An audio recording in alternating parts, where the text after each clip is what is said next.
Hi, and welcome back to C. Myers Live. I'm Charlene Leland, and I'm a vice president with C. Myers. And I'm Adam Johnson. I'm CEO and one of the principals.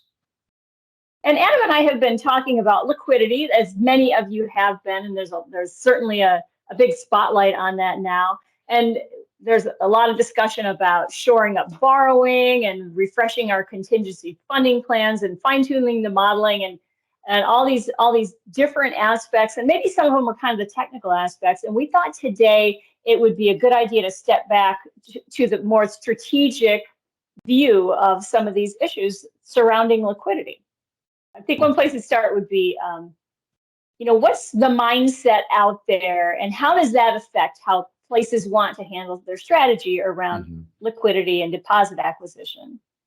Sure. Well, as you would expect, we see a wide range of mindsets. I'll say what we think makes sense is to not look at this as, yes, there's certain things that are unprecedented about the environment that we're in, but some of the aspects of this, such as rates going to the levels that they're at and competition for funds, those aren't unprecedented. And so hopefully the thinking, the risk management processes, but also the thinking isn't dismissing this as unprecedented such that it may never happen again.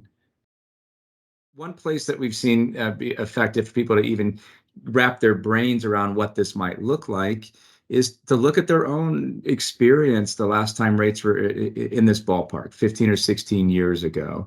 It takes 5 minutes. Pull up the call report data, if you will, 15, 16 years ago. Just spend a couple of minutes looking at what your cost of funds was. Before, during, and after rates were on the 5% level short term. And what we've seen is people are surprised by how high their cost of funds got, and also how long the cost of funds were higher even after rates started going down. So I would echo the mindset that it could be short term, but there's a decent chance that it's not going to be short term, especially with the increased speed and ease of moving money. And so if you look at the cost of funds, also look at the mixture of funds. You might be surprised to see the amount of money that ended up going into CDs over the course of time. It's not just what people do with their own rates, but also the behavior changes within their deposit mix. Yeah, so I mean, you just said a minute ago, it could be short term. There are a lot of things pointing to it might not be short term. So that's where I start to think, gosh, let's prepare or at least think through what would happen if it isn't short term. What are some of the solutions that we have in front of us? Well, out of the gate, as you said, we'll focus on maybe not as much of some of the technical balance sheet structure solutions, but one of the solutions that you would think makes sense is just committing and investing some time with your top talent on the issue. It's been a very long time for many institutions since they've focused on, I'll say, deposit balance acquisition, not checking accounts, but deposit balance acquisition and retention.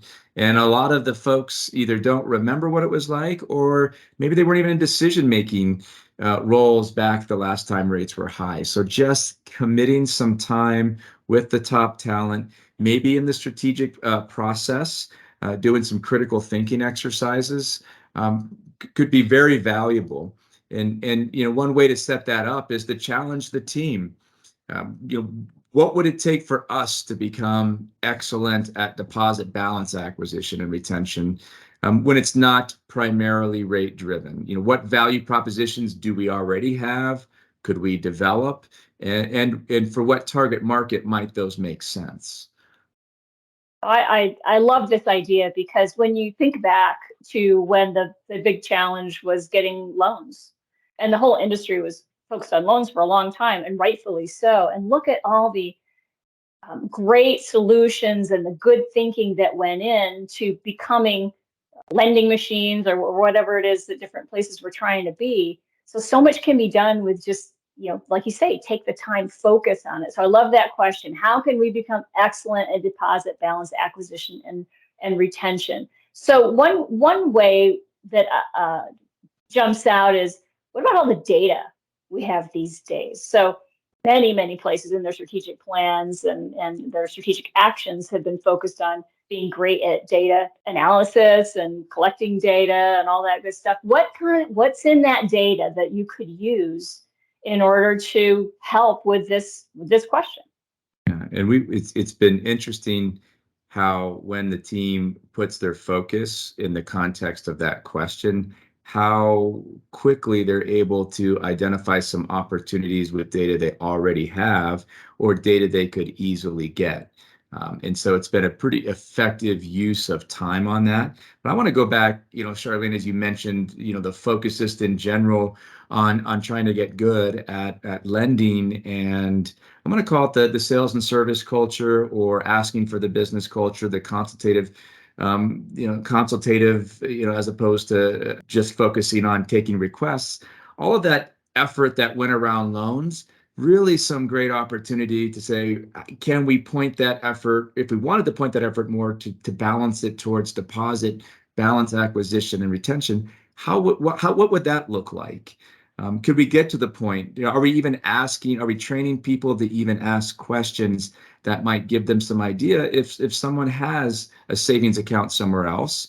Are we set up like we are with loans to easily compare rates and convert things into dollars on how much money we could save them? But if we had the equivalent on deposits, we asked the questions, we had ways of getting at, understanding where someone is and easily be able to explain to them a value proposition. How different would that look?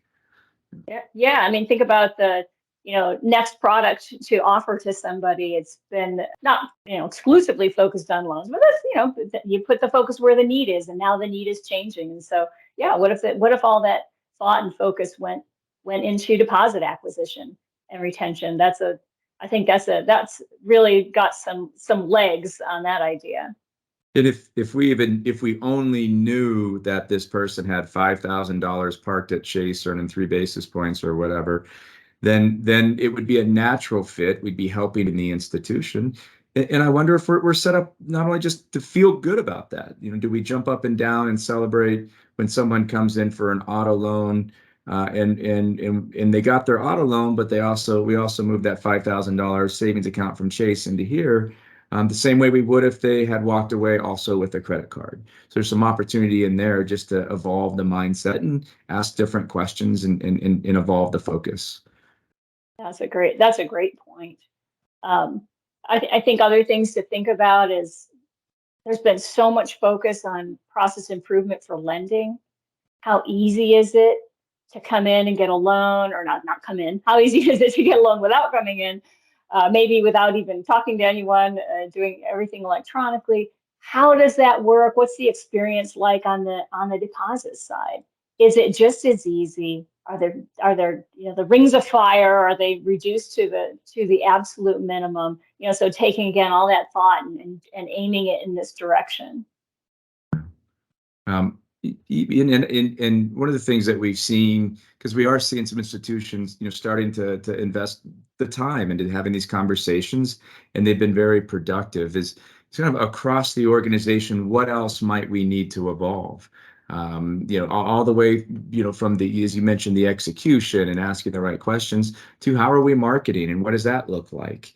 Our priorities. So how is our website laid out? Does it balance the lending and also some of these other areas as well? And if we are able to create, or identify a value proposition for some of these other deposits, are we screaming it from the rooftops? Do people know about it? I keep thinking about when, it became, popular, Chime and others that were promoting you can have your money 2 days early. How many institutions had something along those lines that they just did not talk about? And so they had this value proposition that wasn't even known. Is there anything along those lines that could contribute to getting some additional lower cost dollars in the door over the course of time? Yeah, and I mean, even if you don't already have those things, how hard would it be to get some of those things? What about the products? I know it's a commoditized industry. Sometimes it doesn't feel like there's anything new under the sun, but there are some different things out there. Some of the places I've been talking to are evaluating some of the different deposit products that engage people a little bit more. So thinking about not just the checking. The checking, I think, like you said earlier, you made the point that there's been a lot of focus on that. But what about those other savings products? The products, what's available to you, and then, as you said, back to then, are you letting people know about it? I want to just in general, all of these ideas in these areas, we have seen even carving out with the right people in the room a couple hours in a critical thinking exercise, even if someone's decides that they're not going to move forward on some of these ideas, the amount of thinking and ideas that they can gather in even a couple hours is pretty impressive. Oh yeah, and it's fun.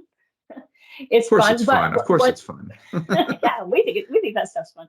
But a thought, when you spend a couple of hours and you have a whole lot of different ideas, one thought is to prioritize the ideas, and that can give some guidance as to do any of these things have legs, which ones should be looked into a little bit further.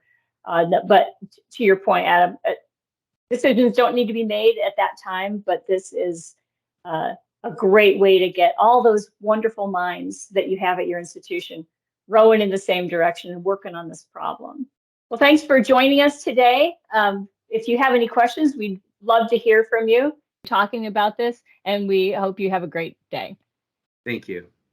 Thanks.